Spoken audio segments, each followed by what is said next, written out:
The message came in at 6:47 inches the evening, November 8th, 2023. Our 11th wedding anniversary. Hey babe, I'm so sorry. This client presentation got pushed to tonight. You know how Marcus Chen gets. I'll make it up to you this weekend. I promise. Happy anniversary. Love you so much. 3 heart emojis. A red rose emoji. A kissing face. The digital shorthand of a woman who had been lying to me for 16 months, and who had gotten so comfortable with the lying that she could decorate it with little cartoon symbols, like punctuation on a sentence she'd already forgotten she was writing. I was sitting in my truck in the parking lot of Aura Blue, an Italian-American restaurant on North Clark Street in Chicago's Lincoln Park neighborhood. I was wearing a dark gray blazer I'd bought 4 days earlier from a resale shop on Milwaukee Avenue, not from Bloomingdale's. Not from some place with valet parking and a guy at the door who looks at your shoes before he looks at your face. From a consignment shop, because HVAC contractors don't have Bloomingdale's budgets. But a man's 11th wedding anniversary only comes once, and I wanted to look like I understood what that meant. There were flowers on my passenger seat, white peonies, Diana's favorite. The ones she had carried at our wedding 11 years ago. The ones I'd had delivered to her office every November 8th without fail. This year, I picked them up in person from a florist on Armitage Avenue because I wanted to hand them to her at the table. I wanted to watch her face when she took them. I wanted to see if she still looked at me the way she did at 28, when I was 31, and we were standing in a church in Bridgeport on the south side, promising each other the rest of our lives. I read her message again. Stuck at work. I almost drove home. Almost called my buddy Terrell to see if he wanted to grab a beer somewhere. Almost let the whole evening dissolve into the background noise of a man whose wife was always just slightly out of reach. But I had already paid for the reservation. Non-refundable deposit, $65, which mattered when you ran a small heating and cooling business, and $65 was $65. So I figured I'd go in, eat alone, order something I normally wouldn't, maybe a glass of Barolo, and toast 11 years of marriage to an empty chair across from me. That decision, the decision to walk into that restaurant instead of driving back to our house in Bridgeport, is the reason I'm telling you this story tonight. I walked into Aura Blue at 7:20 inches the evening. The hostess led me to a corner table near the back, next to a frosted window that overlooked North Clark Street. Not the most romantic seat in the room, but it suited a man eating alone on his anniversary just fine. I ordered the wine. I set Diana's peonies on the empty chair across from me. I picked up the menu, and then I looked up. Across the restaurant, partially screened by a decorative partition of dark wood and frosted glass that separated the main dining room from a more intimate alcove near the far wall, I saw a dress, not just any dress. That dress, the one I had bought Diana for her birthday in August, from a boutique in Wicker Park. The one she had put on in our bedroom and turned in front of the mirror and said, "I'm saving this for something really special, Marcus." She was wearing it tonight, at Aura Blue, on our anniversary. The anniversary she was too slammed at work to celebrate with me. She was sitting across from a man. Silver hair, perfectly cut. A tan that didn't come from Chicago in November. A suit that cost more than my work van. He was leaning toward her across the white tablecloth, his hand resting on top of hers. There was a bottle of wine between them. 2 glasses with long, thin stems. The kind of glasses you only see in places where people spend money the way I spend air. He said something. She laughed. That laugh. The one I used to hear from the kitchen when I'd say something that caught her completely off guard. The unguarded one. The real one. Not the polite laugh she gave her co-workers. The genuine one.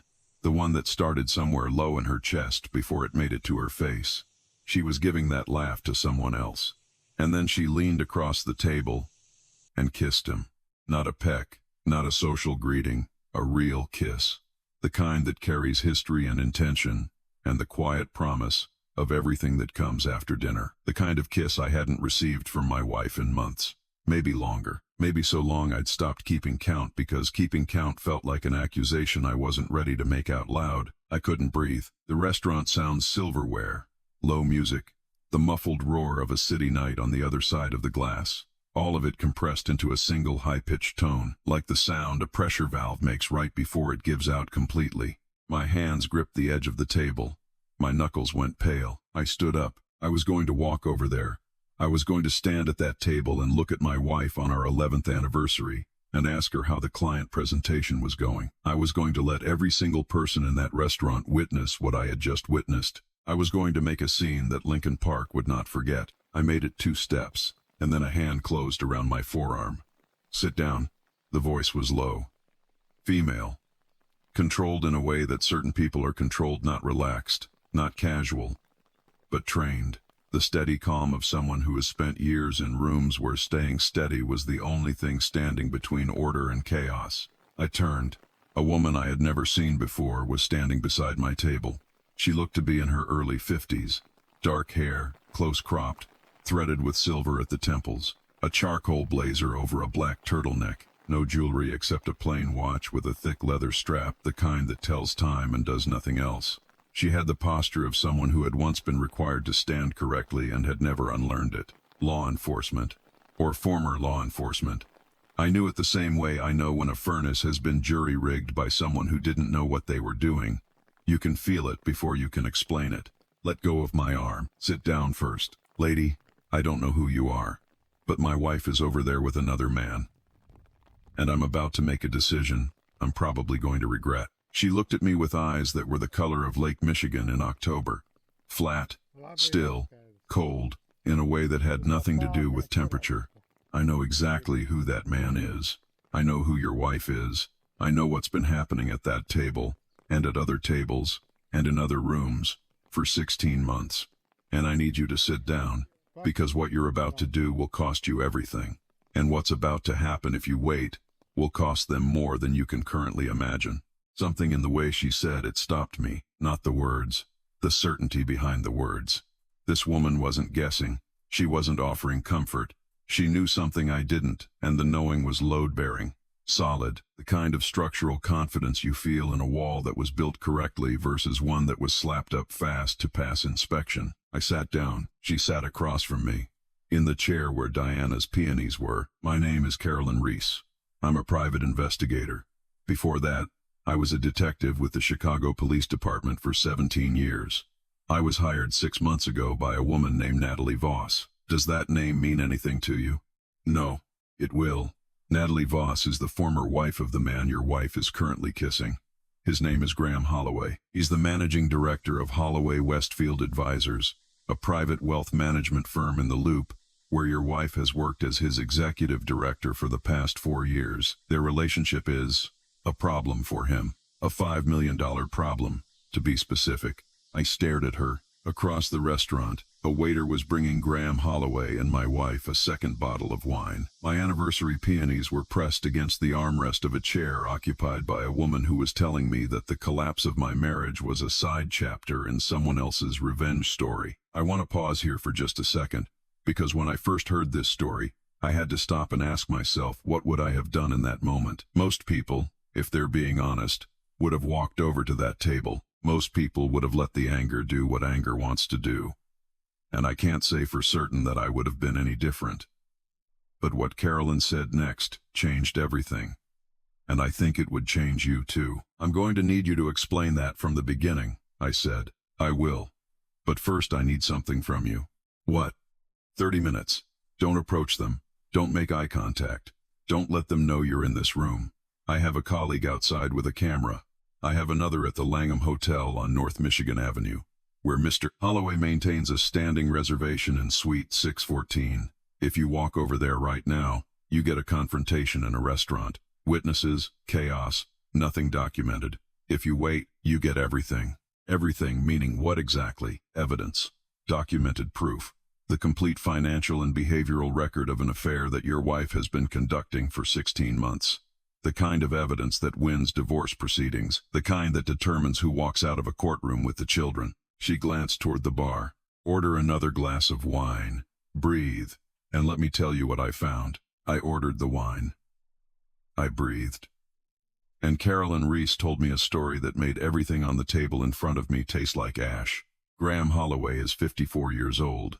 He founded Holloway Westfield Advisors in 2008, after leaving a larger firm on the East Coast under circumstances his bio page carefully does not describe. He manages approximately $180 million in private client assets. He is worth, by Carolyn's estimate, somewhere north of $35 million. He has been divorced once. His marriage to Natalie Voss ended in 2020. Why did it end? Because Natalie discovered that Graham had been conducting an affair with his previous executive assistant, a woman named Brooke Tanaka. The affair lasted approximately 2.5 years. When Natalie found out, she hired an attorney in Chicago who is considered one of the best in the state at high-asset divorce. I felt something shift in my chest, like a breaker tripping. The settlement was $6 million.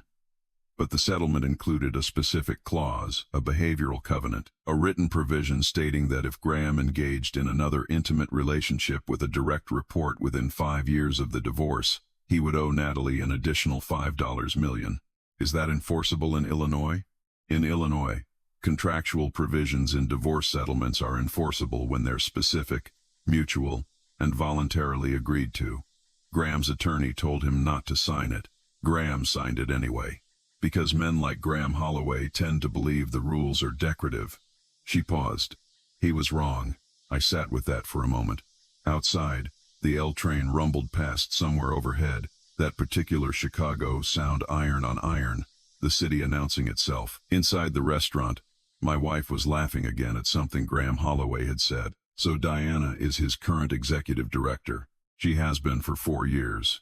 Based on my surveillance, the intimate relationship began 16 months ago, in July of 2022. They have been consistent, careful, and extremely confident that no one was paying attention. Someone was paying attention. Someone always is, Carolyn said. 16 months. I turned that number over in my mind. 16 months. I thought about the last year and 4 months of my life.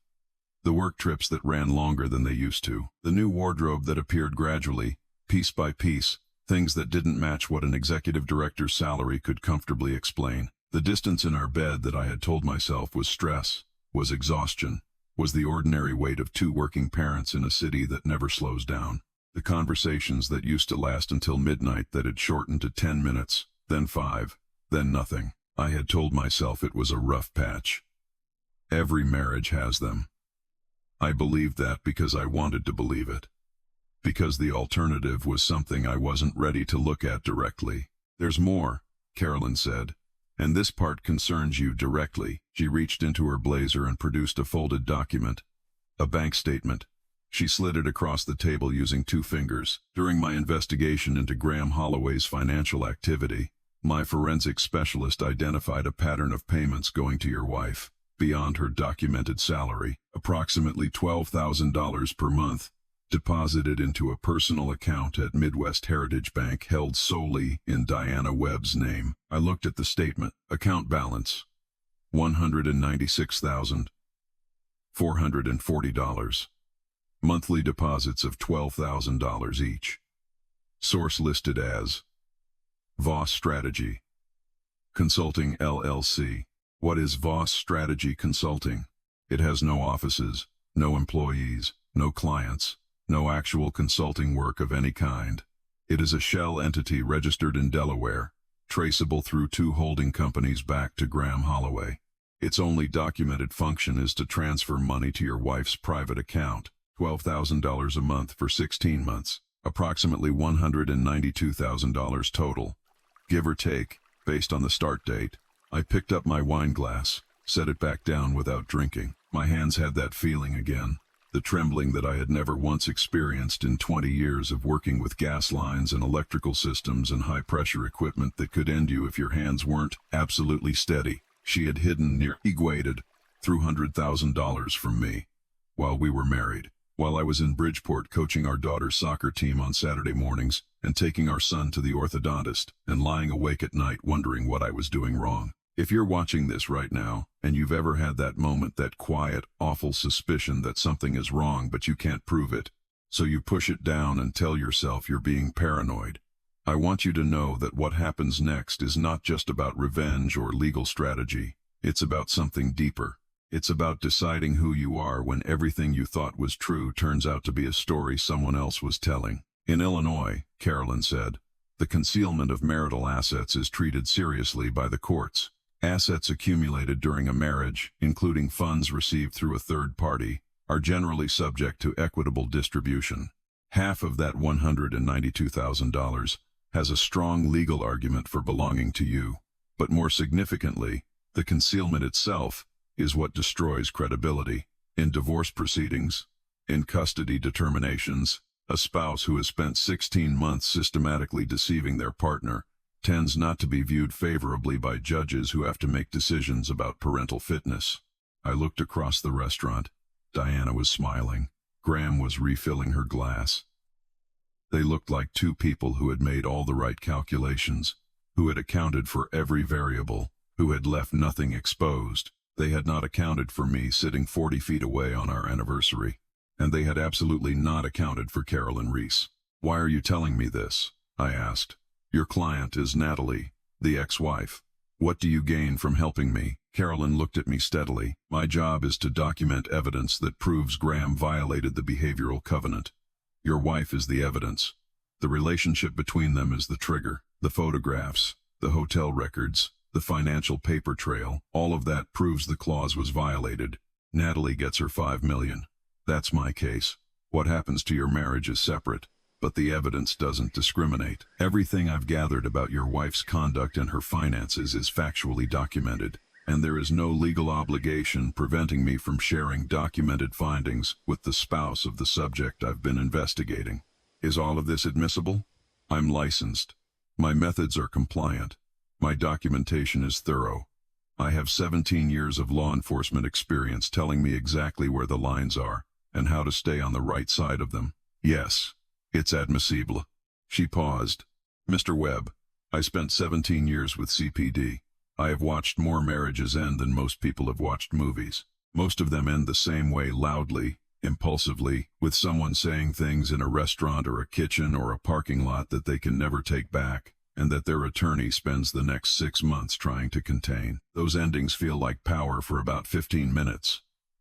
Then they become weapons used against you." She looked toward the alcove where my wife and Graham Holloway were reaching the end of their bottle of wine. "What I'm offering you is the other kind, the quiet kind, the kind where you walk out of this restaurant tonight without saying a single word to either of them, and 6 months from now, your wife is sitting in a courtroom watching every lie she told get entered into evidence by a very good attorney." I sat with that for a long time. The music played. The restaurant murmured.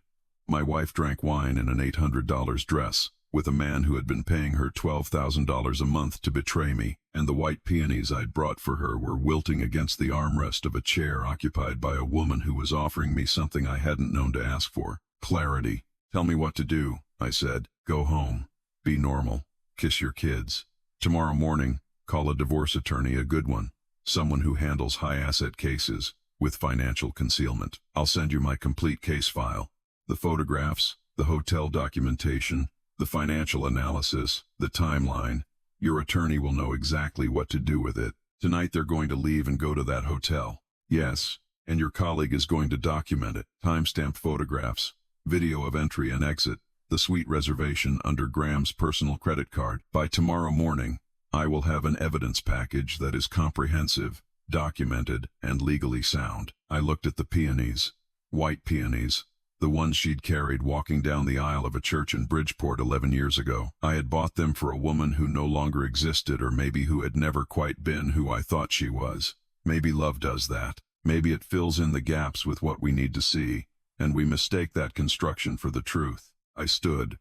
I left cash on the table for the wine and the bread I hadn't touched. "Mr. Webb." I turned. "Happy anniversary." She said it without irony, without cruelty. Just the quiet acknowledgement of a woman who had spent 17 years as a cop and 6 years as an investigator, watching people's lives get taken apart piece by piece, who understood that sometimes the only honest gift you can give someone is the truth, even when the truth is the hardest thing in the room. I walked out of Ora Blue at 8:33 inches the evening, through the main dining room, past the bar, past the hostess, out the front door into the November cold. Chicago in November doesn't ease you out of buildings gently. It hits you like a fact you've been avoiding. I pulled my collar up. The L was somewhere above and ahead of me. Iron wheels on iron rails. The city doing what it always does, moving, always moving, indifferent to what any one person is going through inside it. I did not look at the alcove table. I did not look at Diana. I did not look at the dress I'd bought for her birthday or the wine she was drinking with someone else's money on the night that was supposed to be ours. I got in my truck. started the engine, put the peonies on the passenger seat, and I drove home to Bridgeport. Jonah and Lily were asleep. The babysitter, a college sophomore from down the block, was on the couch with her headphones in. I paid her, thanked her, locked the door. Then I went upstairs, and I stood in the doorway of my children's room. Jonah is 9. He sleeps like every 9-year-old boy I've ever known, sprawled completely, arms and legs pointed in different directions, as if he fell asleep mid-argument with gravity, and gravity won. His baseball cap was on the nightstand. He'd been wearing it at dinner, and when I'd told him to take it off at the table, he'd made a face, and I'd made a worse face back, and we'd both laughed, and Diana had been on her phone. I should have noticed that more. The phone. I noticed it tonight. Lily is 6. She was curled into herself with the stuffed elephant she's been carrying since she was 2. The one with the worn ear she rubs between her fingers when she's falling asleep. Her hair was in 2 lopsided braids that I'd done that morning because Diana had a breakfast meeting. I am not great at braids. Lily told me they looked like a pretzel. I told her pretzels were delicious. She had accepted this. I stood in that doorway for a long time. Maybe 20 minutes. Maybe more. I wasn't keeping track. I was just watching them breathe. The rhythm of it.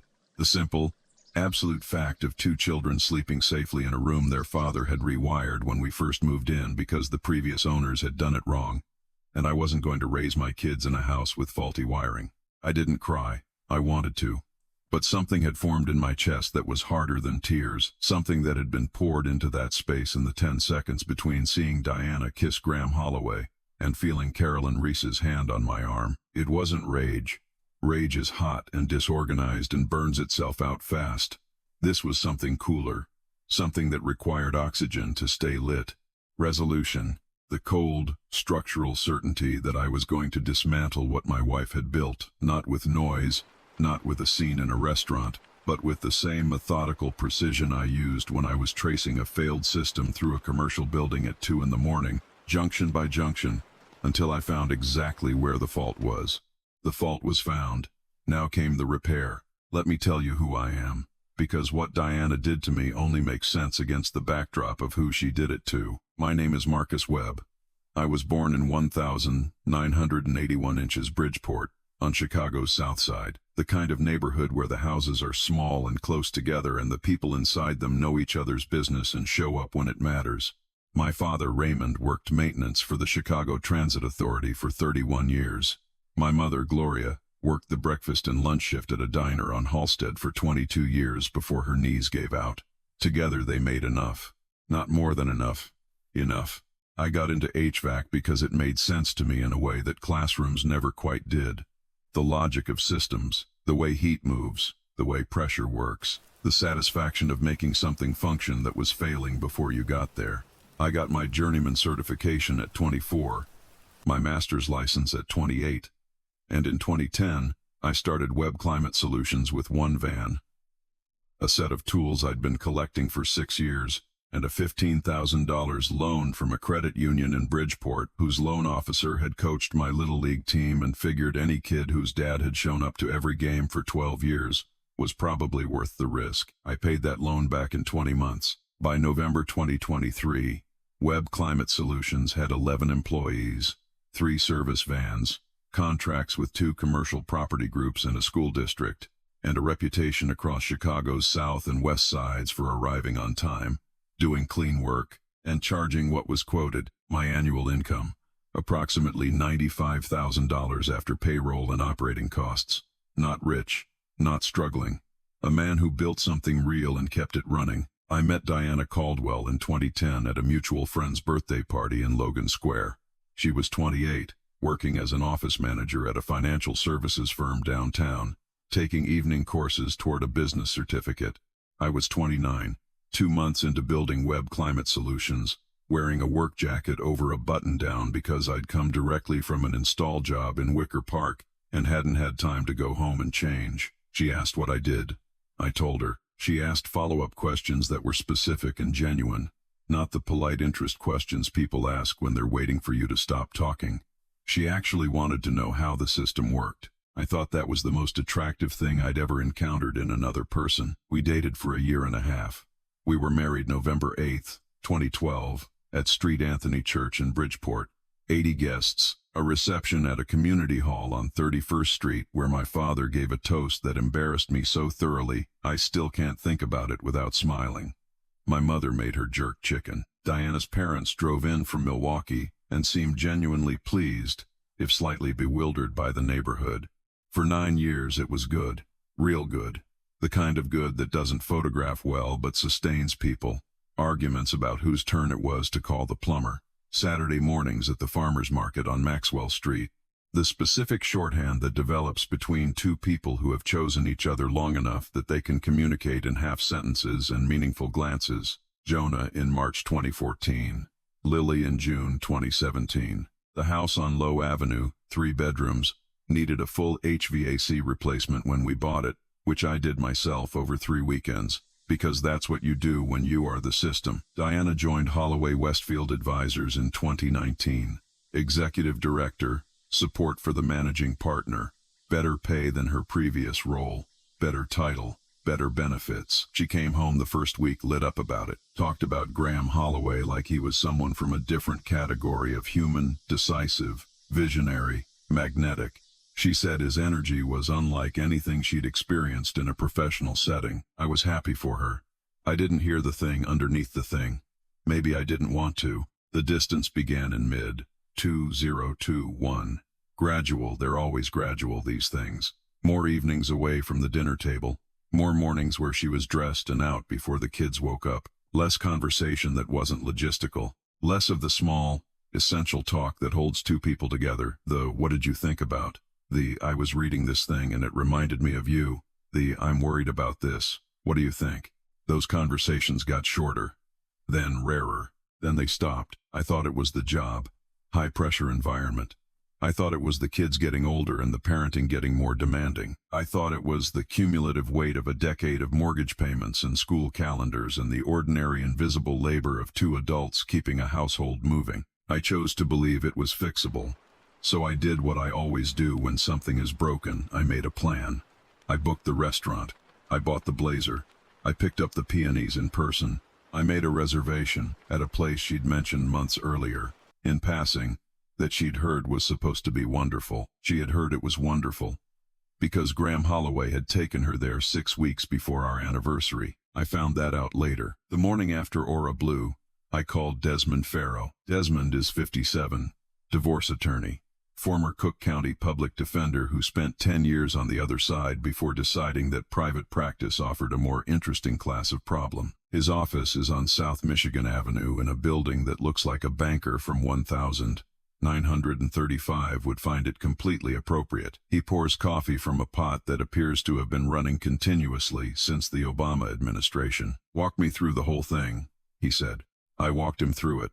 The anniversary, the text, the restaurant, Carolyn Reese, Graham Holloway, the behavioral covenant, the hidden account, the $192,000. Desmond listened without interrupting. When I finished, he set down his coffee cup and said, "How are you holding up?" "Like a system running on backup power. Functional, but not sustainable. That's honest." He opened a legal pad. "Here's where we are. Illinois is an equitable distribution state, not a 50-50 state. But the court divides marital assets based on what's fair given all circumstances. The concealment of $192,000 in a private account funded by her employer through a shell entity is not a small thing, Marcus. That is deliberate financial deception during a marriage. It destroys credibility in distribution hearings. And the manner of concealment, a shell company, a Delaware registration, monthly transfers designed to look like consulting income. A judge is going to see that as coordinated and intentional. This isn't sloppy.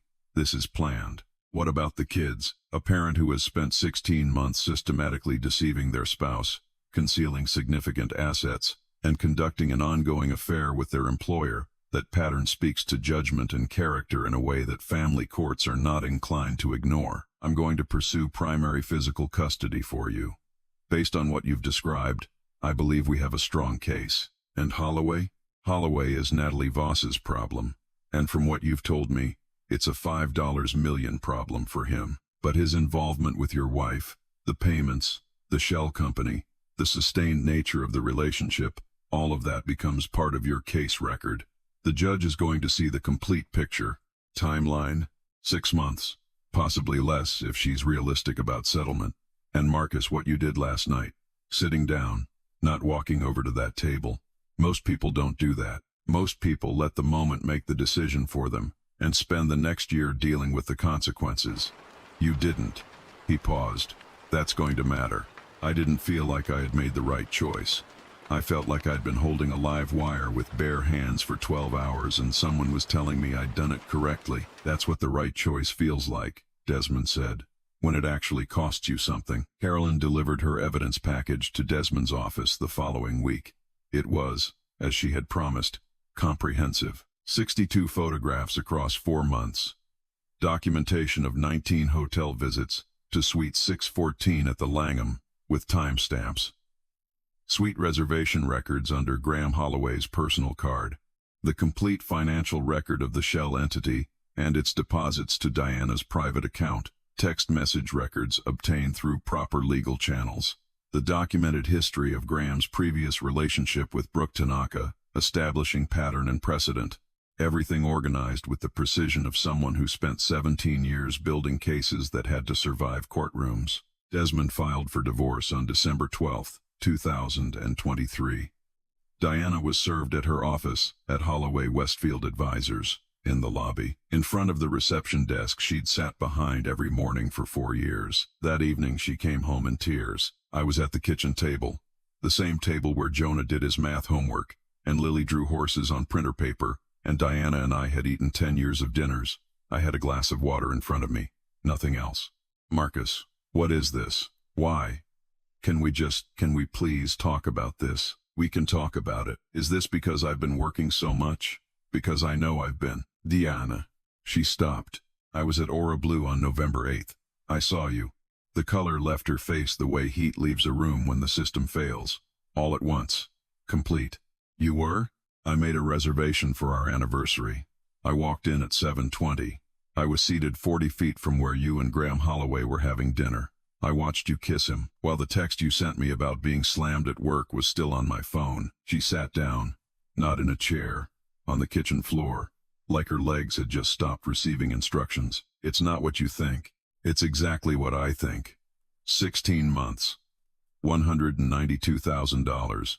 In an account at Midwest Heritage Bank, funded through a shell company your employer created specifically to pay you.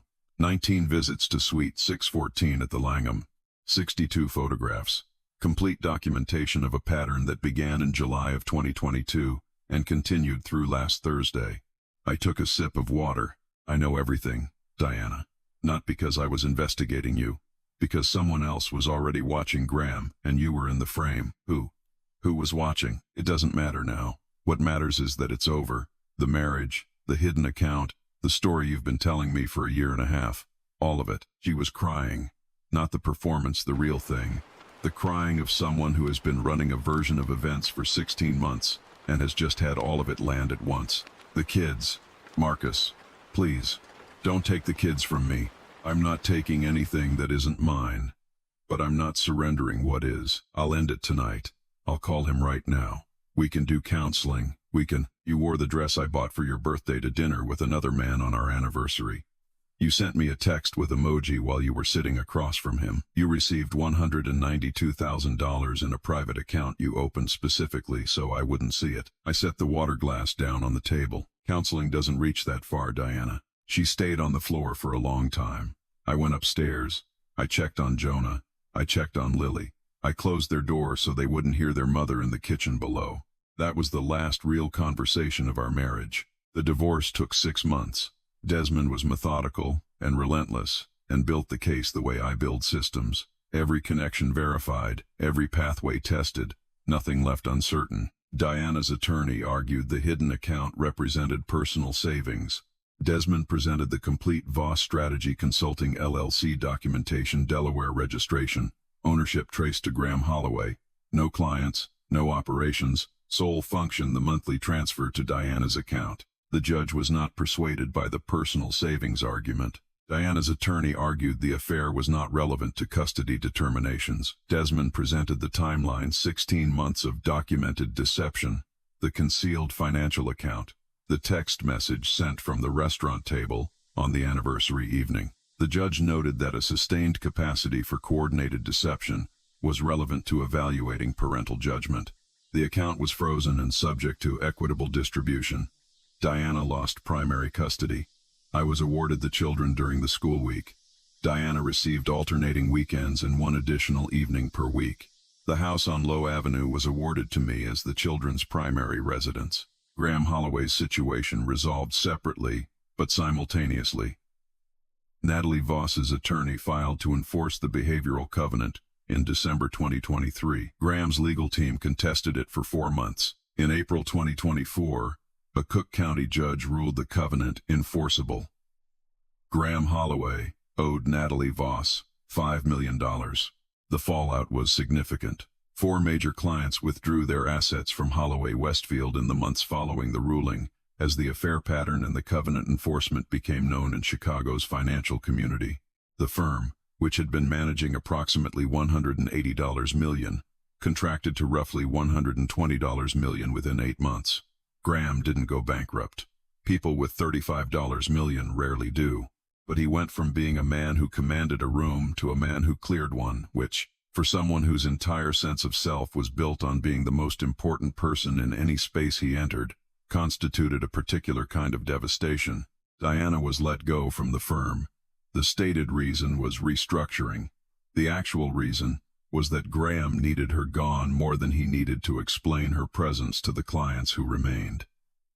She received no severance, no reference letter. The NDA she signed on her last day ensured she couldn't speak publicly about the details of her time there. Carolyn Reese sent me a final message after Natalie's case was settled. Professional, brief, no unnecessary language. At the bottom, handwritten, "The patience paid off. I hope the next chapter is worth the last one." She was right. It is. It's November now, 13 months since that night at Aura Blue. The anniversary passed last week, November 8th. I didn't mark it the way I used to. I took Jonah and Lily to a pizza place on Archer Avenue, the kind with the old wood booths and the neon signs and the jukebox in the corner that only works if you hit it on the left side. We ate too much. Jonah won 3 rounds of the claw machine and lost the prize each time, and then Lily stepped up and won a stuffed penguin on her first try, which she named Blizzard, and declared that she was now professionally better at claw machines than her brother, which Jonah disputed with considerable energy for the rest of the evening. I drove home with both of them arguing in the back seat about penguin naming conventions and the fairness of claw machine physics, and I thought, this is what the floor of a life looks like. Not the ceiling, not the highlight. The floor, the part that holds everything else up. I'm still running Webb Climate Solutions. Business is steady. We picked up a new commercial contract this year, a mixed-use development in Pilsen, that'll keep 2 of my crews busy through next spring. I hired a 12th employee, a young apprentice from Englewood named Deshaun, who reminds me of what I was at 22. All drive and no ceiling, showing up early with his gear clean and his questions ready, and a way of paying attention that tells you he's going to be excellent when he gets his miles in. My buddy Terrell comes by on Saturdays with snacks and opinions he hasn't been asked for, about my truck, about my training schedule, which he insists is non-existent, about my personal life, which is also non-existent and which I am not rushing. There's wiring in my life that needs a thorough inspection before I connect anything new to it. My father, Raymond, is 74. He retired from the CTA 6 years ago. He comes over on Sunday afternoons to watch whatever game is on with Jonah, and they sit on the same couch in the same corner and argue about calls with the identical tone and energy, and sometimes I stand in the doorway watching them and I think, this is continuity, this is what doesn't break. My mother, Gloria, is 72. Her knees are better since the replacement surgery. She comes over twice a week and takes over my kitchen entirely, which means I stand in it like a visitor while she makes things that require patience I don't have. And she gives Lily extremely detailed braiding tutorials, and she tells Jonah stories about his grandfather as a young man that Jonah finds both embarrassing and completely riveting. You did the right thing, she told me last month. We were on the porch. The kids were asleep. She had tea. I had the last of whatever Terrell had left in my refrigerator. Which part? All of it. Not blowing up that restaurant. not letting her see you fall apart, taking care of those babies through all of it. She looked at me in the way she's looked at me my entire life, like she can see slightly further ahead than I can. You know where you learned that? You. Me in the Chicago winters. You put your head down, you do the work, and you don't let the weather tell you who you are. Jonah is 9 now, 3rd grade. He's in a travel baseball league this spring, developing a fastball that his coach says is impressive, and that I tell him to keep working on because impressive at 9 means nothing and the work is the thing. He asks about his mother. I tell him the truth in the doses that are right for 9. Mommy and Daddy aren't together anymore. But you'll see Mommy and she loves you, and some things change and some things don't. Lily is 6. She started 1st grade in September. She has a best friend named Amara, who she refers to as her partner, because they were assigned as reading partners in August, and Lily decided this was a permanent title. She still fights me on the hair every single morning. I am still patient. We still get through it together. We always do. These 2 children are the reason I sat down in that restaurant. They are the reason I let Carolyn Reese's hand on my arm stop me from making the worst decision of my life. They are the reason I drove home that night, went upstairs, stood in the doorway, and chose the harder road over the satisfying one. They are the reason the waiting was worth everything it cost.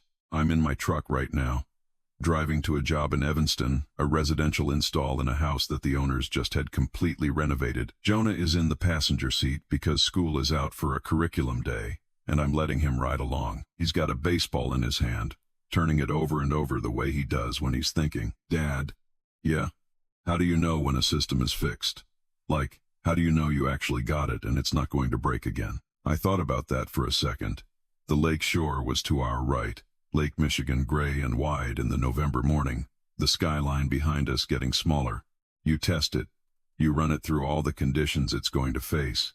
You don't just turn it on and assume. You check every connection. You look at every joint. You make sure the load is being carried correctly and nothing is being asked to handle more than it was designed for. What if it breaks again anyway? Then you find out where. You trace it back to the source, and you fix it better the second time, because now you know the failure mode. He turned the baseball over in his hand. Is that what happened? With you and Mom? Like, a failure mode? I looked at my son, 9 years old, watching the road with his father's eyes. Something like that, buddy. But the house is running right now, and the system's good. He nodded, went back to the baseball. I merged onto the the Edens Expressway. The morning light was coming off the lake and hitting the windshield. That particular November gold that Chicago produces when it's trying to remind you why you stay. If you're sitting somewhere right now and something in this story found a place it recognized in you, I want to ask you something real. What would you have done? If you walked into a room and saw the person you had built 11 years with sitting across from someone else, laughing the real laugh, kissing them like you didn't exist, would you have walked over to that table? Would you have let every person in that room see what you were feeling? Or would you have sat down and let patience do what anger never could? And here's the question underneath that question. Have you ever discovered a betrayal that wasn't just about one thing, not just the affair, not just the lie, but the whole structure of it, the planning, the parallel life being maintained with such careful, deliberate effort? The small performances, the emojis, the check-in texts, the birthday dress repurposed for someone else's dinner that were designed specifically to keep you from asking the question you needed to ask. Have you survived something like that? And if you did, what did survival look like for you? Not the dramatic part, the ordinary part. The next November 8th, the pizza place, the kids arguing in the back seat, the floor of a life. Holding. I'd really like to know. Comment 1 if you think I made the right call by waiting. Comment 2 if you think most people would have walked across that restaurant and you understand why. Comment 3 if something in this story reached into your own life and grabbed something real. And drop your city in the comments right now. Tell me where you're watching from and what time it is there.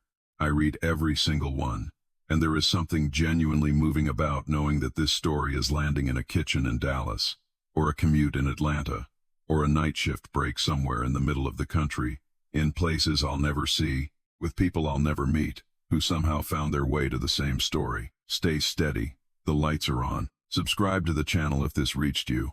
Hit the like button if it's worth passing on. Share it with someone who might need to hear that patience isn't weakness, it's the thing that wins. And I'll see you in the next one. This is a fictional story inspired by real human experiences, completely rewritten with original characters, a new setting in Chicago, and a fully developed narrative voice. It is not based on any specific real individuals or events, and has been created from the ground up to offer an original storytelling experience.